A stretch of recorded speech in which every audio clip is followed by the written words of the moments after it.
Hello, this is National Chess Master R. Rats at ICC, representing Team 4545 League. I'm here to analyze the game between Rubber Duck and Manus, just played in the last round of the playoffs in team event number 60. And it's a pretty interesting game, and I'm happy to say both sides took their time. It's pretty much a game where White preserves the advantage of the first move, and Black creates some interesting complications, but White finds the flaws in Black's plan and exploits them. And let's go ahead and have a look.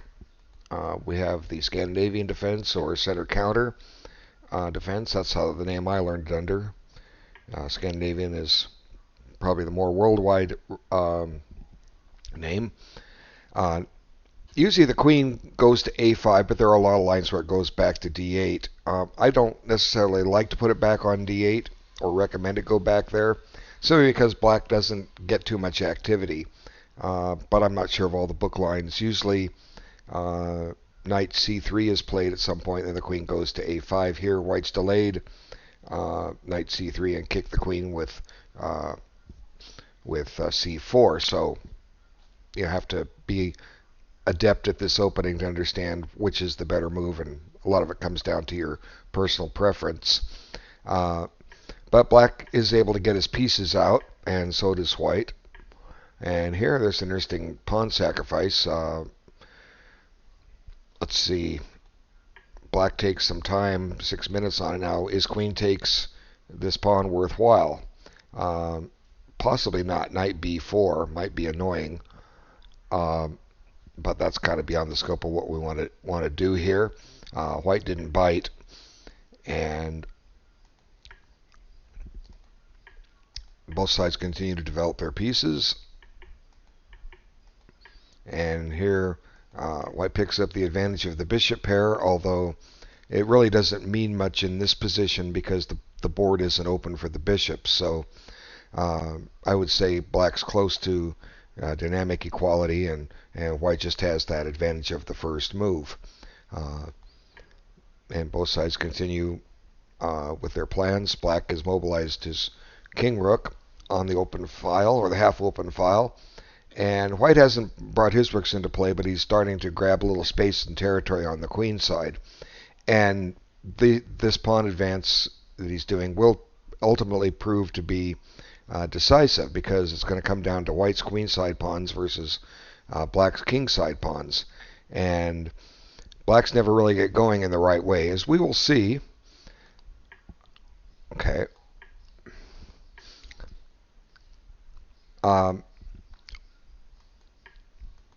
Both sides are just kind of like gradually improving their position little by little. There's no real weakness in either side yet.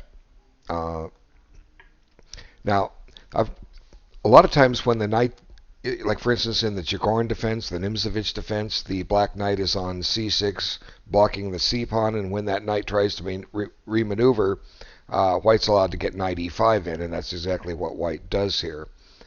So the knight's on a good square, and white continues to grab more space. Now, black's kind of created some weaknesses in his queenside pawns now. By advancing them. They were fine where they were at, but he's put them both up. But essentially what this means is that when white advances his queenside pawns, the tension will be created earlier than if they hadn't been advanced at all. So there is something to be said for not advancing your pawns. Just let them sit. Well, black might play a waiting move. What might, you ask, would be a waiting move? Well, bishop h7. Possibly black could even try to find a new square for the queen and maybe try to get g5 and f5 in, get a little space going on the king side.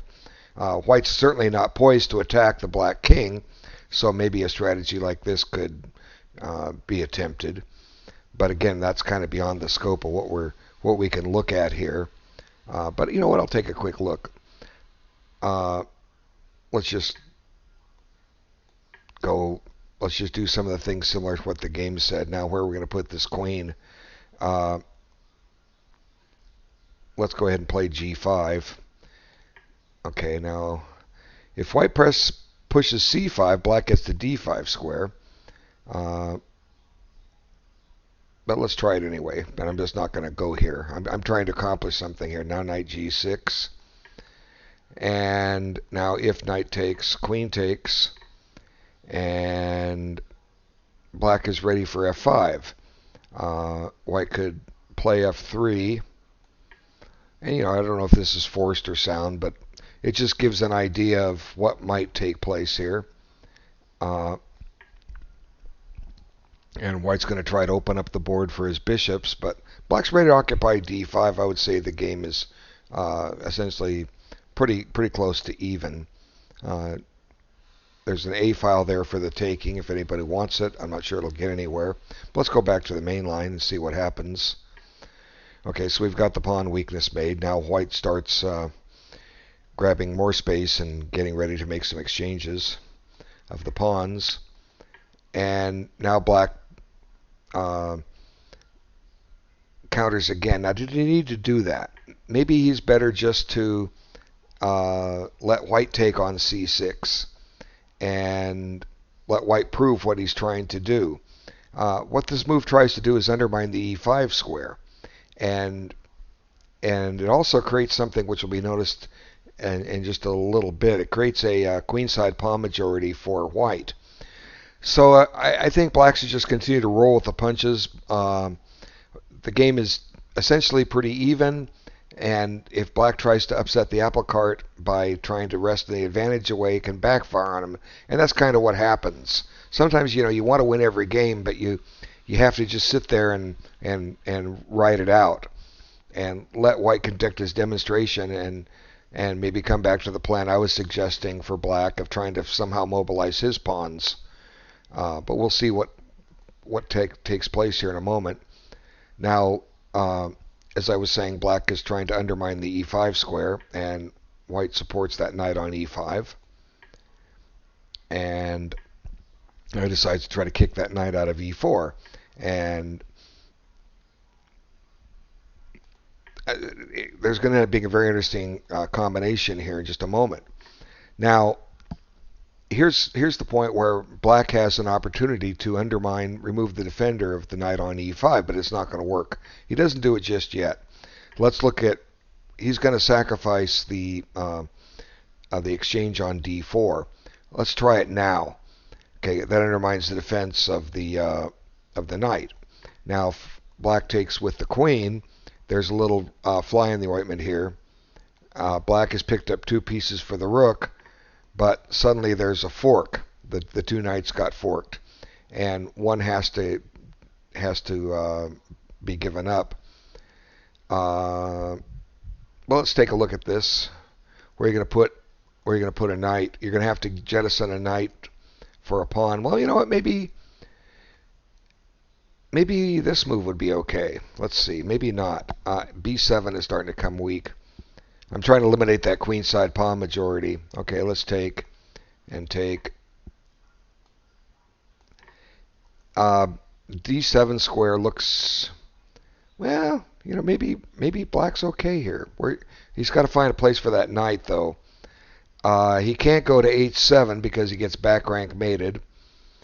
And if he goes to e4, that's a square I was thinking of defending the pawn with. But I guess you have to go to e4. Now when white grabs the 7th rank, the knight needs to go to c5.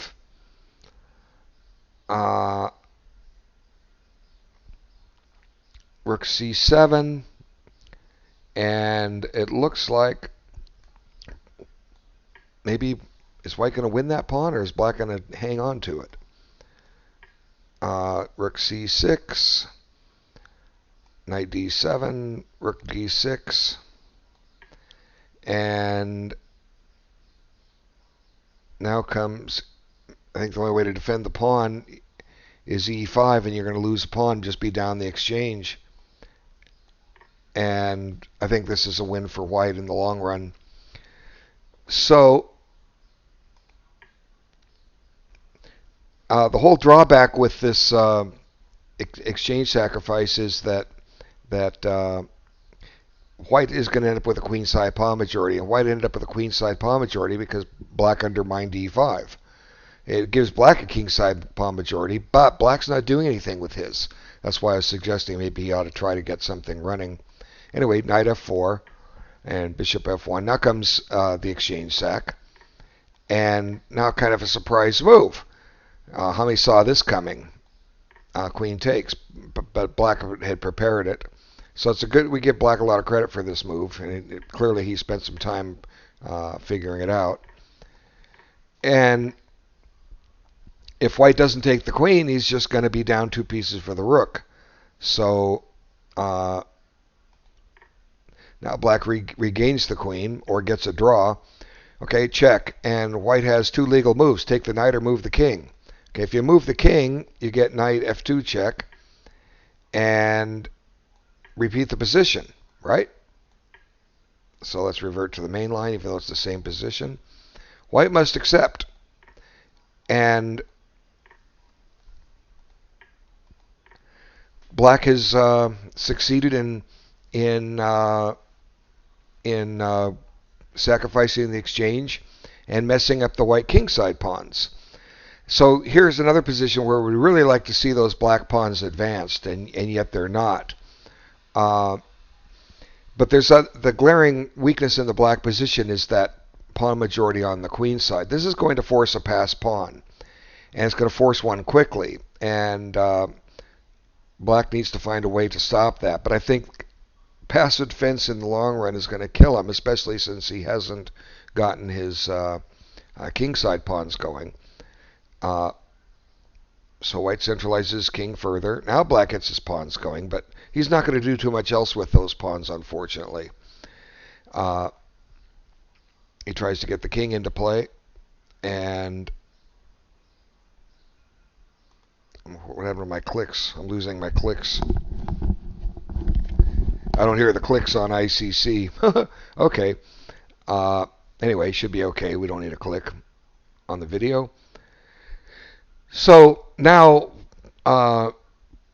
black abandons any hope to blockade that pawn. That might have been his best shot. Let white get the pawn. Let white force a pass pawn, then try to blockade it. Let's just take a quick look. How can black improve his position? Well, you know, he can't get his queenside piece or his minor pieces over the queen side. The e pawn is blocked by the knight. The knight would like to get to d7 maybe, but it can't. So if you play here to g6, maybe black is planning to play e5, and then the bishop is able to help out perhaps. But let's go ahead with c6, and then if pawn takes, see this pawn's getting advanced. There my clicks are back. Okay. Now e5, but you know, it looks to me like black's probably in trouble here. But then again, maybe white can hang, or maybe black can hang on. Bishop e6, c7. Now comes finally. Oh, you can't play f5. Knight f4. Okay, well, bishop a6. I'm not sure if all this is forced, but sometimes the themes can be combined. That forces the rook to move away. If you go to the king side, rook d8 may be annoying. If you go to the queen side, rook d8 may still be annoying. Yeah, because nothing's guarding the rook. Yeah, you have to go to the king side. And then comes rook d8, and black's threat is to trade rooks on f8 and promote and win a piece. So passive defense probably would have failed in the long run. You know, the fact that white got a queenside pawn majority out of all this is what made the difference. It gave black a huge kingside pawn majority, but he's not using them. So black decides to activate his rook, and essentially it's going to cost him some material here. We'll see in a minute. It's going to cost him that piece for the pawn, because that pawn is ready to roll. So, but the drawback is, even though black's got 3 pawns for the rook, instead of being down the exchange, he's down a rook now, and the board is opening up for the rooks. And once again, the black pawns have not advanced. Black's threatening to win another pawn, but it's just not enough. And white decides he's going to lose it. Let's just double up black's pawns. And that's what's going to happen here in a second. Actually, no, it didn't happen. He didn't take. Black's got a nice pass pawn, but it's got no support. And I was saying the black pawns never really get going. The G pawn does, the other ones don't. Okay, now 4 connected pass pawns, but they're not working together. Now white just starts slowly, steadily improving his position, and that stops black from playing f5. But now the king gets in the way of the pawn's advance. So the black pawns are not mobile at all. And white just carefully improves his position little by little. And black can't do a thing. White's just kind of crawling up the board slowly but slowly. Now the king is stuck. The king is going to be bouncing back and forth. Black's trying to blockade, but it's just not enough. White's got an extra rook. Now finally that pawn gets going, but that creates weaknesses in the king position. And now black is going to lose a bishop. Now here he gets double pawns. And it looks like that pawn's ready to run, but it isn't. Now white threatens a mate in 2. If black pushes the pawn, black gets mated in 2 moves. So you might ask, well, what if he had put the king on g7? I was checking that out. It doesn't really work. You check here, and where does black put the king?